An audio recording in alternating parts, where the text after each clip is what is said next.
Bismillahirrahmanirrahim. Assalamualaikum warahmatullahi wabarakatuh. Di sini saya akan mempresentasikan tugas UTS saya untuk mata kuliah Pasar Uang dan Pasar Modal. Perkenalkan, nama saya Lukman Hakim dengan NIM 28921700024 dari Prodi Manajemen Universitas Pancasakti Cikarang dengan mata kuliah Pasar Uang dan Modal dengan dosen pengampu Bapak Mulyono SHMM dengan judul tugas memahami pasar uang dan pasar modal dalam berinvestasi. Memahami pasar uang dan pasar modal dalam investasi. Produk investasi, pasar uang beda dengan pasar modal. Dalam dunia investasi, istilah pasar uang dan pasar modal kerap dianggap sama. Padahal keduanya memiliki sejumlah perbedaan dalam berbagai aspek. Investor dalam hal ini perlu memahami masing-masing pengertian pasar uang dan modal. Seseorang yang memiliki rencana untuk melakukan investasi ada baiknya memahami terlebih dahulu pemahaman mengenai pasar modal dan pasar uang. Hal ini agar dapat mengurangi risiko kesalahan dalam berinvestasi. Meskipun sama-sama bagian dari sistem keuangan, pasar uang dan pasar modal merupakan dua hal yang berbeda menurut laman Sailendra Capital. 1. Pengertian pasar uang dan pasar modal. Pasar uang adalah tempat bagi seseorang untuk dapat meminjam dana di saat bersamaan. Peminjam dana tersebut nantinya akan beroleh tingkat bunga sebagai imbalan atau keuntungan atas dana yang dipinjamkan. Dalam praktiknya, transaksi di pasar uang bisa dilakukan secara mandiri atau melalui perantara atau broker. Jangka waktu transaksi dana ini pun berkisar dari 1 hari hingga maksimal 1 tahun. Pasar uang memiliki beberapa instrumen yang bisa diperdagangkan, di antaranya. Pertama, surat berharga pasar uang atau SBPU. Kemudian sertifikat Bank Indonesia atau SBI. Kemudian deposito, promissory notes, treasury bills, dan terakhir adalah banker acceptance. Yang kedua adalah pasar modal. Sedangkan pasar modal secara luas merupakan tempat bertemunya investor dan perusahaan tercatat emiten. Investor dalam pasar modal merupakan pihak yang memiliki dana, sedangkan emiten merupakan pihak yang biasanya berasal dari badan usaha yang membutuhkan modal.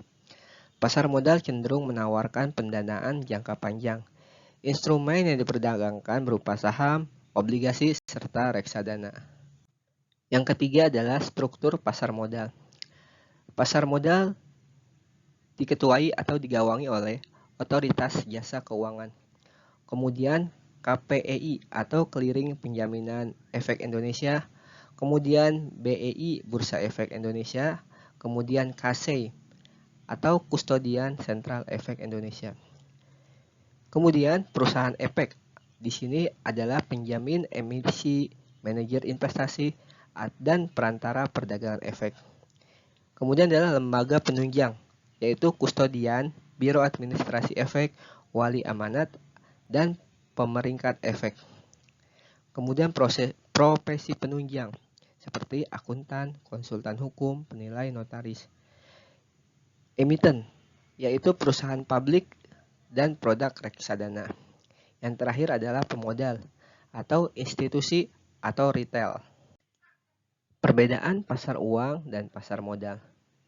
Pasar uang merupakan tempat terjadinya transaksi antara peminjam dana ataupun investor dengan penerima dana maupun pihak yang membutuhkan dana.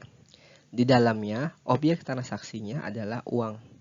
Dalam pasar uang, investor memberikan sejumlah uang kepada pihak yang membutuhkan dana. Peminjam dana kemudian berjanji akan mengembalikan uang tersebut sekaligus bunganya dalam periode waktu tertentu. Sementara itu, pasar modal adalah tempat terjadinya pertukaran modal. Dalam hal ini, investor bisa memberikan sejumlah uang kepada perusahaan untuk menunjang aktivitas operasionalnya. Di antaranya, yang pertama adalah instrumen. Seperti disinggung di awal, perbedaan mencolok antara pasar uang dan pasar modal adalah dari segi instrumen atau produk investasi. Instrumen pasar uang umumnya meliputi surat-surat utang, investasi real estate, dan deposito berjangka. Sedangkan instrumen pasar modal jauh lebih luas, mulai dari saham hingga reksadana. Yang kedua adalah jangka waktu.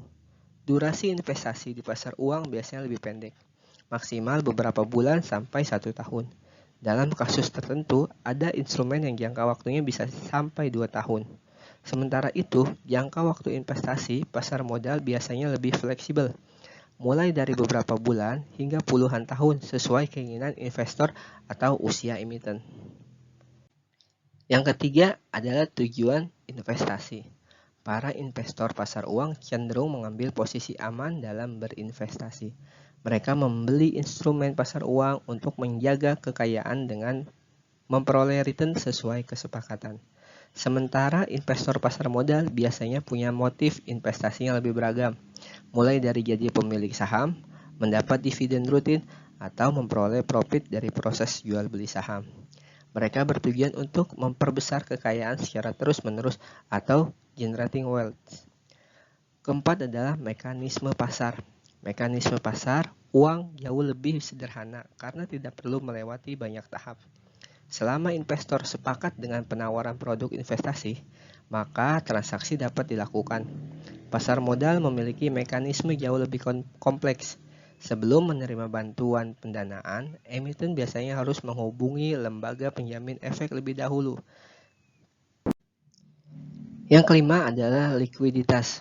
Produk investasi pasar uang umumnya lebih liquid ketimbang pasar modal. Saat membeli obligasi atau sertifikat berharga, misalkan investor memiliki hak tagih atau redemption pada produk investasinya. Jika telah melewati batas waktu tertentu, investor tersebut bisa memiliki kembali dana investasinya pada emiten dengan tambahan bunga tertentu. Dalam kasus pasar modal, seorang investor akan mendapat lembaran saham atau lot sebagai bukti kepemilikannya atas perusahaan tersebut. Jika telah membeli lot saham, investor tentu tidak bisa mengajukan pengembalian dana atau refund ke pihak perusahaan. Satu-satunya cara untuk mendapatkan saham adalah dengan menjualnya ke investor. Yang keenam adalah otoritas. Di Indonesia, meski sama-sama dinaungi Bursa Efek Indonesia dan diawasi oleh Otoritas Jasa Keuangan (OJK), pasar modal dan pasar uang memiliki otoritas pengambil keputusan yang berbeda. Otoritas tertinggi pasar uang adalah Bank Indonesia, sedangkan otoritas tertinggi pasar modal adalah Kementerian Keuangan. Yang terakhir adalah risiko. Tingkat keuntungan produk pasar uang lebih pasti, karenanya tingkat risiko pasar uang cenderung lebih rendah. Sebaliknya, pasar modal punya risiko tinggi lantaran profitabilitasnya yang mudah berubah mengikuti gejolak pasar dan ekonomi. Cukup sekian, terima kasih. Assalamualaikum warahmatullahi wabarakatuh.